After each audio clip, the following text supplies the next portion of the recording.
Soon after being tapped as the new Army Chief of Staff in 2015, General Mark Milley made it clear that he wanted his service ready for the next war.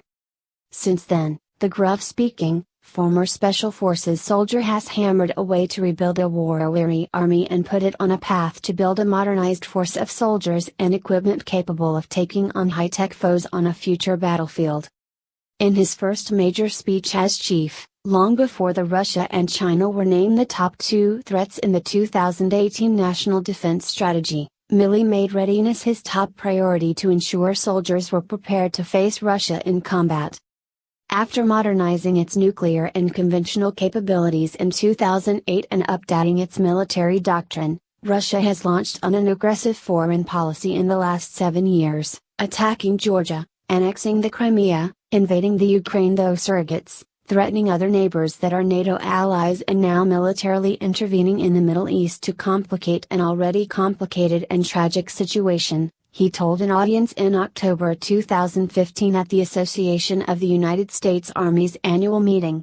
It certainly appears to me that Russia considers the United States and NATO to be its core interests. A year later, Milley vowed to defeat Russia and other similar threats in ground combat. With a reputation as a bold, outspoken leader, he is poised to become the next chairman of the Joint Chiefs of Staff. President Donald Trump nominated Milley to succeed General Joseph Dunford, who is set to retire. If Milley's nomination is confirmed, he will be the first chairman to serve a 4-year term instead of a 2-year term as a result of recent changes to the National Defense Authorization Act. Modernization efforts.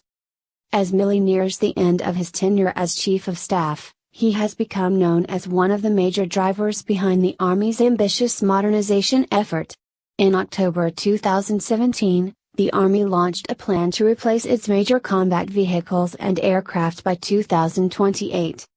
So far, the effort has resulted in the service standing up a new Army Futures Command, which will oversee every aspect of modernization. But Milley, perhaps, is most well known for his willingness to shoot straight with Congress, even if it means delivering bad news. In late May 2017, Milley told lawmakers that he had serious doubts about the Warfighter Information Network Tactical, the multi-billion-dollar backbone of the Army's tactical network. When he was part of the Army's Future Combat Systems effort in 2003. After FCS was cancelled in 2009, the service tried to salvage the program as part of an effort to create secure battlefield communications for mounted forces on the move, an effort led by General Dynamics Corporation that has cost about $6 billion. Milley told Congress he was concerned that when he is unable to operate on the move or in large, complex urban areas and may be unable to survive on the future battlefield. 4 months later, Army officials returned to Congress with plans to halt procurement for WNT Increment 2 in 2018 and search for another system to deal with emerging threats. Representative Mac Thornberry, Republican Texas, chairman of the House Armed Services Committee, said Saturday that he has appreciated Milley's direct, insightful military assessments based upon his intellect and years of experience, according to a December 8 statement from Thornberry's office.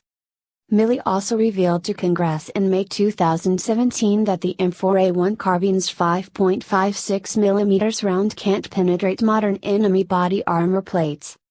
Later that year in October, he pledged that the service's replacement for the M249 squad automatic weapon and the M401, both of which are chambered for 5.56 mm, will have a 10x improvement over any existing current system in the world.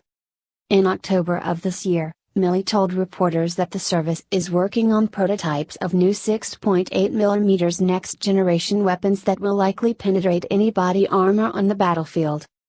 A varied career. A native of Winchester, Massachusetts, Milley graduated and received his commission from Princeton University in 1980. He has served in command and leadership positions from the platoon and operational detachment alpha level through Corps and Army commands, including the 82nd Airborne Division and the 5th Special Forces Group at Fort Bragg, North Carolina, the 7th Infantry Division at Fort Ord, California, the 10th Mountain Division at Fort Drum, New York, the 2nd Infantry Division in Korea, the Joint Readiness Center at Fort Polk, Louisiana, the 25th Infantry Division at Schofield Barracks, Hawaii, the 101st Airborne, Air Assault, at Fort Campbell, Kentucky, and the 1st Cavalry Division and 3rd Infantry Division in Baghdad, Iraq, according to his official bio. His operational deployments include Operation Just Cause, Panama, Operation Uphold Democracy, Haiti, Operation Joint Endeavor, Bosnia-Herzegovina, Operation Iraqi Freedom, Iraq, and 3 tours during Operation Enduring Freedom, Afghanistan. In addition to a long list of awards and decorations, Milley is authorized to wear the Combat Infantryman Badge with Star, Expert Infantryman Badge, Master Parachutist Badge, Scuba Diver Badge, Ranger Tab and Special Forces Tab. Milley and his wife Holly Ann have been married for more than 30 years and have 2 children. Trump's nomination of Milley starts a series of military leadership changes in coming months, including successors in 2019 for Admiral John Richardson as the Chief of Naval Operations, General Robert Neller as Commandant of the Marine Corps, and Air Force General Paul Salva as Vice Chairman of the Joint Chiefs, the Associated Press reported. Trump also will pick a replacement for Milley as Army Chief.